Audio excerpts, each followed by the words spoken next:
অবশেষে ভারাক্রান্ত হৃদয় নিয়ে বিদায় নিচ্ছেন প্রধান উপদেষ্টার বিশেষ সহকারী অধ্যাপক আলী রিয়াজ। ঐক্যমত্য কমিশনে তিনি বেশ ছড়ি ঘুরিয়েছেন রাজনৈতিক দলগুলোর উপরে। কখনো কখনো রাজনৈতিক দলের নেতাদের, শীর্ষ নেতাদের সঙ্গে রূঢ় ব্যবহার করতেও শোনা গেছে, সমালোচনা হয়েছে সেই ব্যাপার নিয়ে।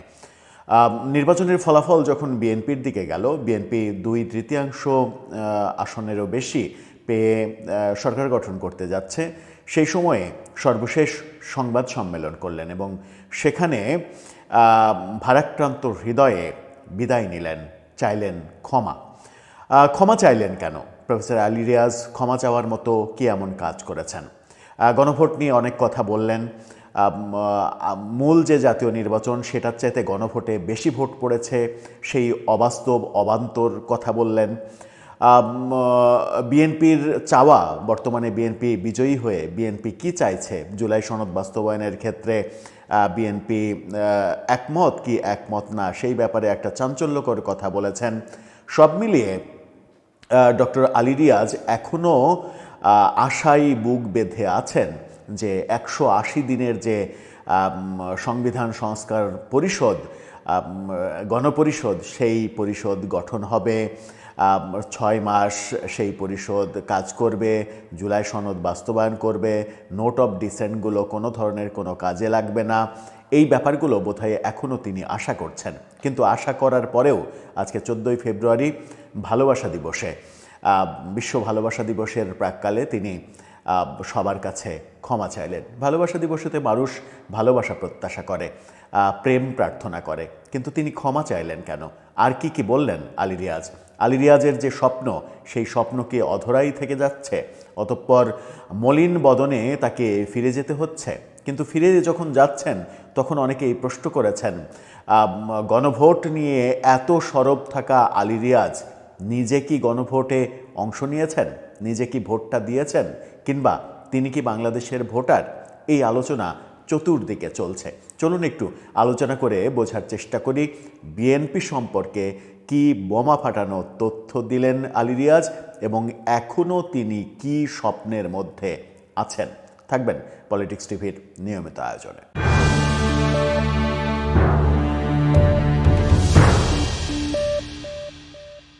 দর্শক, বলছিলাম অধ্যাপক আলী রিয়াজের কথা।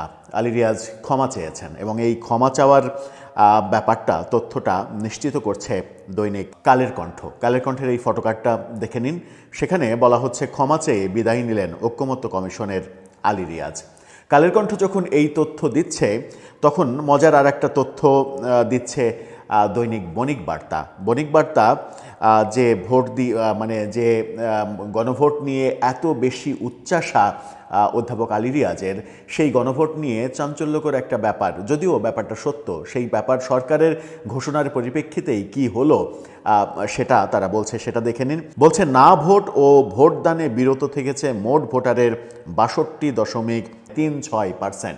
মোট যে ভোটার, সেই ভোটারের হিসাবে না ভোট এবং যারা ভোট দেননি তাদের সংখ্যা যদি যোগ করা হয়, তাহলে 62.36% এই গণভোটে হ্যাঁয়ের পক্ষে যাননি। তার মানে মাত্র 37.something% মানুষ এই ভোটের, বাংলাদেশের জনগণ, মোট জনগোষ্ঠীর 37% মানুষ গণভোটে হ্যাঁ ভোট দিয়েছেন। সরকারের দেয়া পরিসংখ্যানই সেটা বলছে। তো 37% মানুষের যে মতামত, সংবিধান পাল্টে ফেলার ব্যাপারে যে মতামত, সেই মতামত কি আদৌ নীতিগতভাবে গ্রহণযোগ্য হওয়ার কথা? হ্যাঁ, অনেকে বলতে পারেন যে ভোট তো ভোটই, 5 জন ভোট দিলেও ভোট, 13 কোটি ভোটার ভোট দিলেও ভোট, এরকম তো ভোটে কোনো নিয়ম নেই যে এত % ভোট দিতে হবে। কিন্তু গণভোট একটা নৈতিক ইস্যু।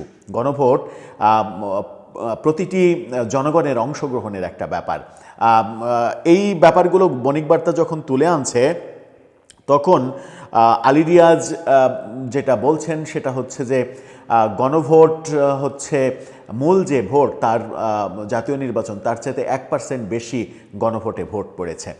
এই হাস্যকর মন্তব্যের আবার তিনি জবাবও দিতে গিয়েছেন। জবাবটা কি? তিনি যুক্তি খণ্ডন করতে গিয়েছেন যে কিভাবে এই 1% বেশি হলো। এখন ধরেন আপনি একজন পাগলকে বোঝাচ্ছেন, সেই পাগলকে বোঝানোর ব্যাপারটার পরিপ্রেক্ষিতে আপনাকে যদি প্রশ্ন করা হয়, একজন ভোটার যখন ভোট দিতে ঢুকছেন তার নাম যাচাই করে তার স্বাক্ষর নিয়ে তার হাতে কি আপনি দুইটা ব্যালট তুলে দিচ্ছেন না? একটা জাতীয় নির্বাচনের আর একটা গণভোটের দুইটা ব্যালটই তো তুলে দিচ্ছেন। দুইটা ব্যালটের যে বই, সেই বই থেকে ছিঁড়ে তার হাতে দিচ্ছেন। ব্যালটের ওই বই ছিঁড়ে তার হাতে দেয়া মানেই ওইটা ভোট কাস্টিং। আপনি দুইটা ছাড়া একটা তো দিচ্ছেন না। কোনো ভোটার এটা তো বলার কথা নয় যে আমি শুধু গণভোট দেব, আমি জাতীয় নির্বাচন দেব না, জাতীয় নির্বাচনের ব্যালট আপনি রেখে দেন। কোনোভাবেই কোনো নিয়মেই জাতীয় নির্বাচনের ব্যালট রেখে শুধুমাত্র গণভোটের ব্যালট কোনো ভোটারের হাতে দেওয়ার কথা নয়। সুতরাং আপনার হাতে দুইটা ব্যালটই দিচ্ছে। যখন সেই দুইটা ব্যালট বই থেকে ছেঁড়া হচ্ছে, বই থেকে ছেঁড়া মানেই হচ্ছে আপনার ভোট কাস্ট হওয়া। তার মানে জাতীয় নির্বাচনে যা ভোট কাস্ট হবে, গণভোটেও সেই ভোটই কাস্ট হবে সমান সমান। একটি ভোটও এদিক ওদিক হওয়ার কথা নয়। অথচ নির্বাচন কমিশনের হাস্যকর যে পরিসংখ্যান, গণভোটে 60.26% আর জাতীয় নির্বাচনে 59% ভোট পড়েছে, এই যে 1%-এর তফাৎ, এই তফাৎ নিয়ে তিনি আবার যুক্তি দিয়ে বোঝানোর চেষ্টা করলেন। ব্যাপারটা এরকম হয়েছে যে অধ্যাপক আলী রিয়াজরা যা বোঝেন, বাংলাদেশের জনগণ হচ্ছে আবাল, এই জনগণ হচ্ছে খুবই মূর্খ নিরক্ষর প্রজাতির জনগণ, এরা কিছুই বোঝে না, যা বোঝেন হচ্ছে প্রফেসর আলী রিয়াজ। তাই একটা ঘটি বুঝ দিয়ে দিলেন যে এই পার্সেন্টেজ বেশি হতেই পারে, গণভোটে আগ্রহী বেশি হতে পারে। এটা একটা হাস্যকর যুক্তি। আবার যদি আপনি ভোট বাতিলের হিসাবও করেন, সেটাও একটা হাস্যকর যুক্তি। ভোট বাতিল 70 লাখের বেশি গণভোট বাতিল হয়েছে বলে সরকারই বলছে। জাতীয় নির্বাচনও অনেক ভোট বাতিল হবে, সিল এদিকে ওদিকে যাওয়া, অনেকে আবার সবগুলোতে সিল দেবে, অনেকে ভুল সিল দেবে, এর কারণে অনেক বাতিল হবে। বাতিল দিয়ে ভোট কাস্টিং নির্ধারণ করা হয় না। ভোট কাস্টিং নির্ধারণ করা হয়, সরকার যে পার্সেন্টেজের কথা বলছে সেই পার্সেন্টেজ হচ্ছে ভোটের ব্যালটের যে বই, সেই বই কতগুলো খরচ হয়েছে।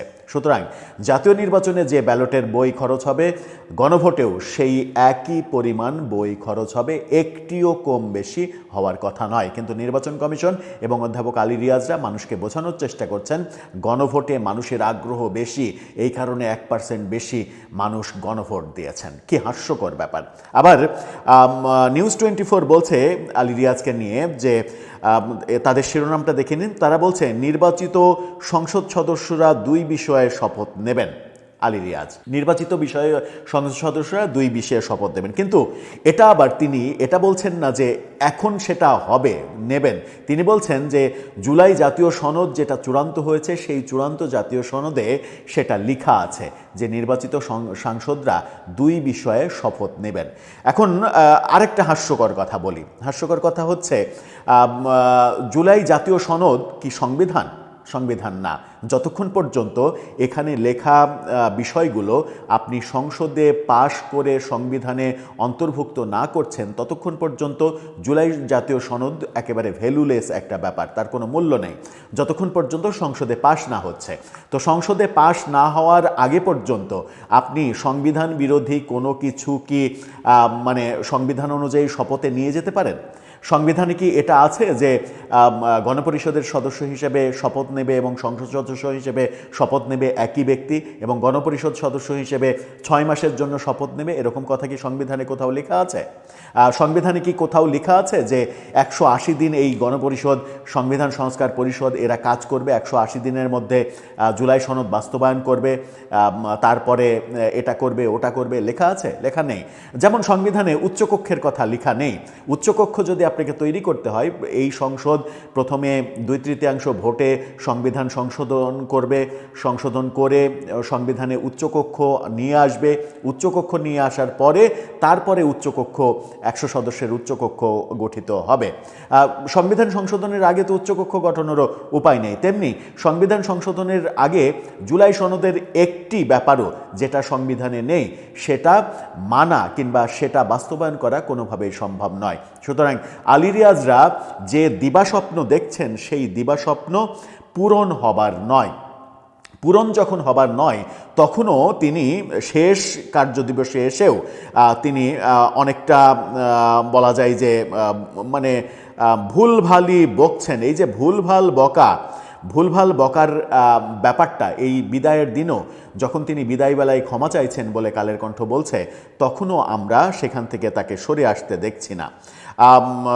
আজকে ফরেন সার্ভিস মিলনায়তনে তিনি মানে সংবাদ সম্মেলন করেছেন, বলেছেন আলাপ আলোচনা ও ঐক্য বজায় রেখে সবার সনদ বাস্তবায়ন করা উচিত।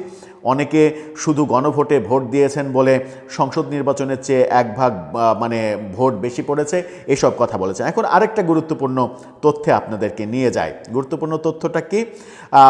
সবথেকে বাস্তবসম্মত ব্যাপার যেটা তিনি স্বীকার করেছেন, চ্যানেল আই এই তথ্যটা নিশ্চিত করছে, আলী রিয়াজের এই তথ্যটা। চ্যানেল আই এই ফটোকার্ডটা দেখে নিন।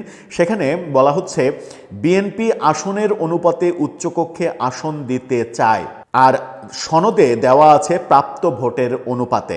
আমাদের বিশ্বাস আলাপ আলোচনার মাধ্যমে তারা সিদ্ধান্ত নেবে। তার মানে বিএনপির এই ভূমিধস বিজয়ে আলী রিয়াজদের স্বপ্ন একেবারে ধূলিসাৎ হয়ে গেছে। উচ্চকক্ষে যে পিয়ার পদ্ধতিতে আসন দেয়া, মানে কত পার্সেন্ট ভোট পেল একটা দল, সেই পার্সেন্টেজের ভিত্তিতে উচ্চকক্ষে সংসদ সদস্য মানে উচ্চকক্ষের সদস্য নির্বাচন করার যে আলী রিয়াজীয় থিওরি, সেই থিওরির সঙ্গে বিএনপি একমত না। বিএনপি নোট অফ ডিসেন্ট ওখানে দিয়ে রেখেছে। সুতরাং বিএনপি জুলাই সনদের সেই ব্যাপারগুলোই বাস্তবায়ন করবে যেগুলোতে তারা নোট অফ ডিসেন্ট দেয়নি। আবার ঢালাওভাবে বিএনপি সংবিধান সংস্কারের দিকে যাবে বলেও ব্যক্তিগতভাবে আমার মনে হয় না। এই যে উচ্চকক্ষের ব্যাপারে আলী রিয়াজ স্বীকারই করেছেন যে বিএনপি চাচ্ছে প্রাপ্ত যে আসনের অনুপাতে উচ্চকক্ষে সদস্য দিতে। তাতে যেটা হবে সেটা হচ্ছে যে উচ্চকক্ষেও বিএনপির নিরঙ্কুশ সংখ্যাগরিষ্ঠতা থাকবে। অনেক ক্ষেত্রেই এরকম নিয়ম রয়েছে মানে জুলাই সনদে, যে কোনো বিষয় শুধুমাত্র নিম্নকক্ষ সিদ্ধান্ত নিলে হবে না, উচ্চকক্ষের সিদ্ধান্তও নিতে হবে। উচ্চকক্ষের সংখ্যাগরিষ্ঠ 2/3 ভোট নিতে হবে উচ্চকক্ষেরও। সেই ক্ষেত্রে বিএনপি একটা বড় মানে ভেজালের মধ্যে পড়বে যদি উচ্চকক্ষে 2/3 সদস্য তাদের না থাকে। সুতরাং বিএনপি কোনোভাবেই পিয়ার পদ্ধতিতে উচ্চকক্ষ নির্ধারণ করবে না। এই যে ব্যাপারগুলো তারা স্পষ্ট হয়ে গেছে বলেই এখন আর এই মানে জুলাই সনদ বাস্তবায়ন কিংবা গণপরিষদ গঠন 180 দিনের যে মানে ম্যান্ডেটরি যে প্রতিবন্ধকতা, এই ব্যাপার নিয়ে আর কিছু করার থাকছে না অন্তর্বর্তী সরকারের এবং প্রফেসর আলী রিয়াজের। পৃথিবীর মানে সবথেকে বড় সংবিধান বিশেষজ্ঞ এবং সবথেকে বড় সংস্কারক, যাকে আমেরিকা থেকে উড়িয়ে আনা হয়েছে বাংলাদেশের সংবিধান সংস্কারের জন্য, যাকে নিয়ে প্রশ্ন উঠেছে, গণভোট নিয়ে এত কথা বলেছেন তিনি, সেই গণভোটটা কি তিনি নিজে দিয়েছেন? হ্যাঁ এর পক্ষে ভোট? তিনি কি বাংলাদেশের ভোটার আছেন? তিনি তো মানে আমেরিকার নাগরিক এবং বাংলাদেশে যে যাওয়া আসা করছেন সেটাও আমেরিকান পাসপোর্ট দিয়ে যাওয়া আসা করছেন, এরকম আলোচনা রয়েছে। এরকম আলোচনা যখন রয়েছে তখন আমার মনে হয় যে এই সরকারের কার্যকাল শেষ হওয়ার পরে আরেকটা অভিযোগ উঠেছে, সেটা হচ্ছে যে সরকার তাদের উপদেষ্টাদের হিসাব দিয়েছে কিন্তু প্রফেসর আলী রিয়াজের সম্পদের হিসাব দেয়নি। সেটা নিয়েও বিতর্ক তৈরি হয়েছে এবং এই বিতর্কগুলো আরও বেশি মাথাচাড়া দিয়ে উঠবে 17-18 তারিখের পর থেকে, যখন এই সরকার আনুষ্ঠানিকভাবে বিদায় নেবে। দর্শক, আপনার কি মনে হয় সব কিছু কি ভেস্তে গেল এক বিএনপির জয়ে? সরকারের সব পরিকল্পনা ভেস্তে গেল? প্রফেসর আলী রিয়াজরা যে এজেন্ডা বাস্তবায়ন করতে চেয়েছিলেন তাদের পক্ষের শক্তি না জেতার কারণে কি তারা অনেক বেশি হতাশ, আর সেই হতাশার কারণেই কি বিদায়বেলায় এসে ক্ষমা চেয়ে বিদায় নিচ্ছেন? আপনার মতামত জানিয়ে লিখতে পারেন আমাদের কমেন্ট বক্সে।